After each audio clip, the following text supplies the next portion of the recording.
James with superbrightleds.com here to look at the installation process for our low voltage LED lighting transformer. These transformers are available in a wide range of wattages, up to 600 watts.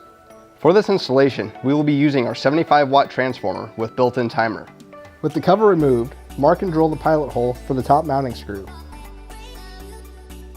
With the pilot hole drilled, insert the mounting screw and tighten, leaving a gap of about a ½ inch from the wall. You can then hang the transformer and use a level to mark and drill the hole for the bottom mounting screw.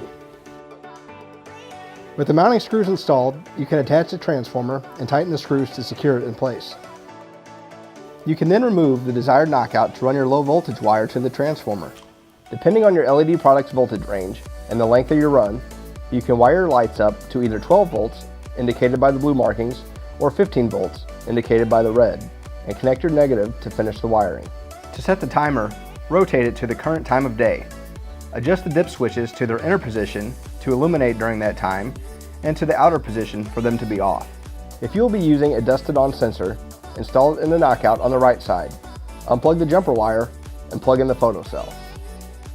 You can then remove the cap off of the photocell, and be sure to turn all your dip switches to the innermost position to bypass the timer. With the wiring complete and the cover replaced, you can plug the transformer in to your power source to enjoy your new LED landscape lighting. For more information on this or any of our other transformer options, visit us at superbrightleds.com. LED lighting for everything.